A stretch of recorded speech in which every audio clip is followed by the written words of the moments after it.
drive. Ano? Tara?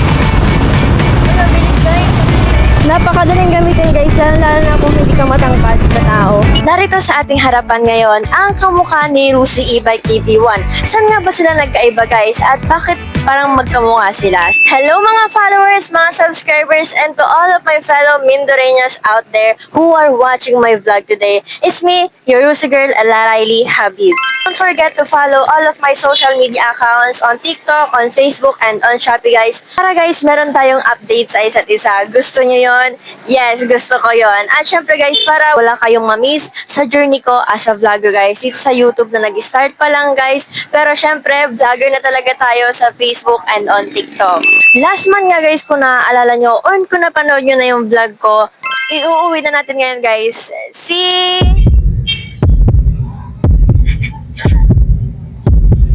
Siyempre guys, panalo tong si WSP sa atin. Iuwi na natin siya ngayon. Pumili nga tayo sa NWOW TK10 at NWOW WSP kung ano yung pipiliin natin na scooter. And guess what? Nabili na namin siya guys. And hindi nga ako nakapag-post ng follow-up video ko sa WSP natin. Pero guys, abangan nyo yan. Kasi guys, susunod-sunodin ko na yung mga videos ko dito sa YouTube. Kaya guys, marami kayong abangan tungkol sa mga e-bike guys ni NWOW tsaka ni Rusi Motors. Motors or e-bike guys. So, ayan nga. Pinili nga natin si WSP at syempre guys, goods na goods at talaga namang hindi kami nagsisi sa pinili namin na WSP guys, and syempre meron sila uling dumating dito na WSP. Ito guys, sa mga hindi pa po nakakaalam, I'm from San Jose Occidental, Mindoro guys, and meron ditong branch yung NWOW, kaya guys nakabili kami ng NWOW e-bike. So narito sa ating harapan ngayon ang kamukha ni Rusi e-bike EV1. Saan nga ba sila nagkaiba guys at bakit parang magkamukha sila sa kanilang features guys? Guys, take note in mind guys, itong si NWOW GC10 natin is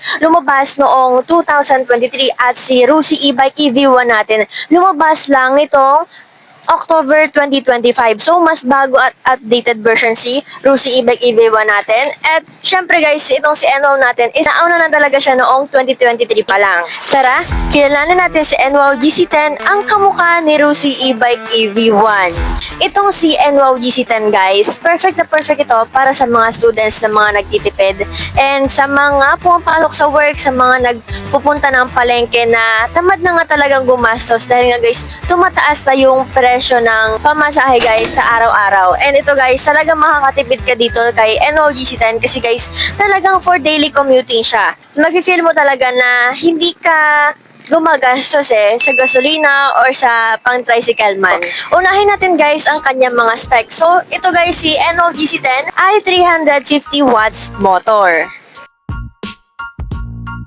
When it comes naman sa kanyang battery guys, ito ay 48 volts and 12 to 13.5 ampere. Ang speed guys, ito ay tumatakbo ng 30 to 33 kilometers per hour. So medyo okay na talaga siya sa mga students. Ang range naman ito guys, kaya niyang tumakbo hanggang 40 kilometers guys. So medyo malayo-layo na rin talaga kapag ganito yung gamit mong e-bike.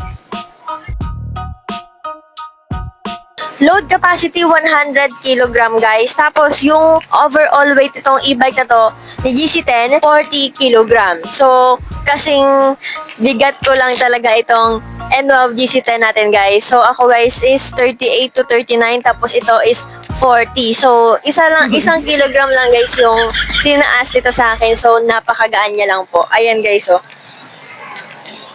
Kung ikaw, yung bigat mo is 50 kilo ka, so yung hindi mo pang idagdag sa angkas mo is 50 kilo din. So, kayang-kaya niya yun, guys. Charging ito, guys, is 6 to 8 hours. So, 40 kilometers yung kaya niyang itakbo per full charge itong ating e-bike. Transmission, fully automatic, guys. And take note, pwedeng-pwede i-charge sa solar. Guys, meron po tayong solar. Lalong-lalo na, guys, kapag talagang matirik ang araw, talagang goods yan.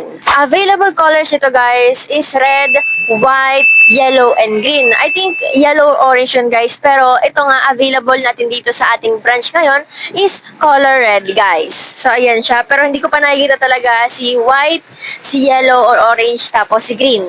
Ako naman tayo sa kanyang mga features. Sabi ko nga kayo na guys, bakit parang kamukha siya ni Rusi e-bike EV1 natin guys? Kasi meron tayong Rusi e-bike EV1 na inuwi talaga natin sa bahay. So, binili talaga natin siya. And makikita meron silang medyo pagkasimilar sa kanyang features pero not on the spec. So guys, first thing na makikita nyo dito is bilog yung kanyang headlamp dito. So, ganun din guys si Rusi e-bike. Meron din silang pareha silang may eto, basket sa harapan wherein you can put all your things dito guys sa loob ng ating basket. Pero guys, ang maganda dito kay Enwow GC10 natin is yung kanyang basket guys is upward siya guys. Naka-upward siya. So, yung mga gamit nyo dito is hindi agad-agad matitilapon or mahulog kung sa lubakan man kayo dadaan or medyo napabilis yung inyong takbo guys. Kasi guys, malalim yung kanyang basket.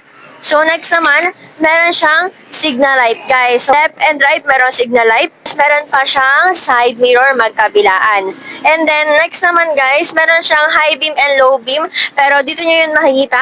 Isang slide mo na ganito, ma-on na agad yung inyong e-bike. And then, sa pangalawa, guys, dito naman kayo magkakaroon ng high beam sa kanyang headlamp, guys. So, ayan, ibabalik natin, naka-low beam siya, and then off na siya. Pagbalik natin, naka-on lahat, and then isang slide pa, guys, high beam na yan. Meron din, guys, sa kanyang likod, meron din siyang tail lamp, meron din siyempre yung signal light. Ayan, guys. Nakikita nyo dito, ito yung kanyang tail lamp. Yung headlamp and yung kanyang tail lamp, guys, is naka-LED na rin. Ito, guys, 2-seaters na rin to. So, perfect and suitable for 2 persons, guys. Tapos, ito yung kanyang, napakalambot. Tapos, ang maganda pa dito is meron din siyang sandalan sa kanyang OBR. Tapos, makikita nyo dito, guys, meron siyang footrest. So, OBR and sa rider, meron guys footrest. So, hindi kayo mangalay kapag nag-drive kayo, medyo malayo man or malapit, goods na goods yan. Tapos, ang maganda pa dito, medyo maluwang ang sandalan nitong ating angkas, ano. Ayan, o. Tapos, medyo maluwag din yung kanyang upuan. Yung kanyang battery pala, guys, is nakalagay dito sa ilalim, sa harapan, guys, no? And then, makikita nyo naman, sa kanyang likuran, meron siyang center stand. Meron din siyang side stand, guys, sa kanyang gulong harap. At likod, guys, tubeless na ito. And 10-inch siya, guys. Yung size nito, guys, harap at likod, 10-inch. Ayan o, 60 by 100, 210, and then ganun din guys sa harapan. So, same din yan guys sa size ni Rusi e-bike EV1 guys. Test drive, tara, let's go guys, i-test drive naman natin itong si Enwow GC10. Let's go!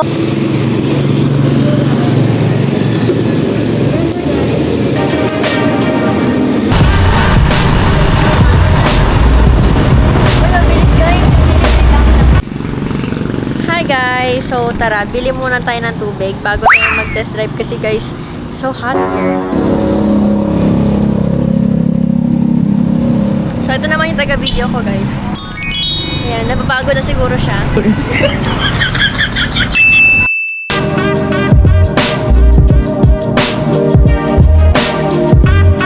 So nakaganito lang siya. Ayun no, bilis sumabante guys. So. Let's go.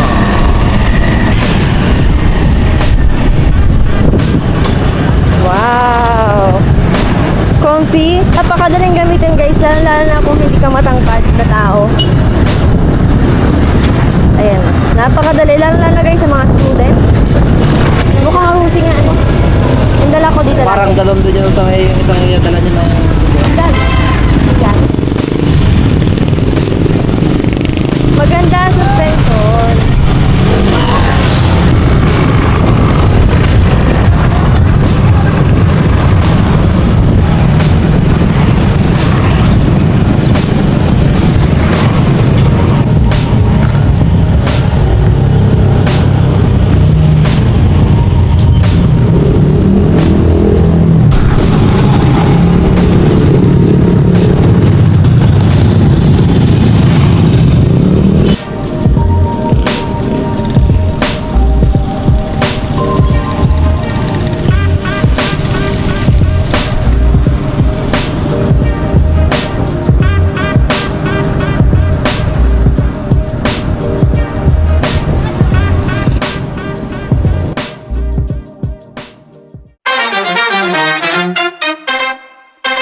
nakabalik na nga tayo. Ito yung mga napansin ko sa kanya. Ang top speed niya guys is 40 kilometers per hour. Pangalawa guys, sa suspension. Maganda talaga yung suspension niya. No joke talaga guys, pero maganda talaga yung suspension nito. Kahit sa lubakan, hindi mo masyado ma-feel, okay may lubak. Doon na tayo sa point na may lubak.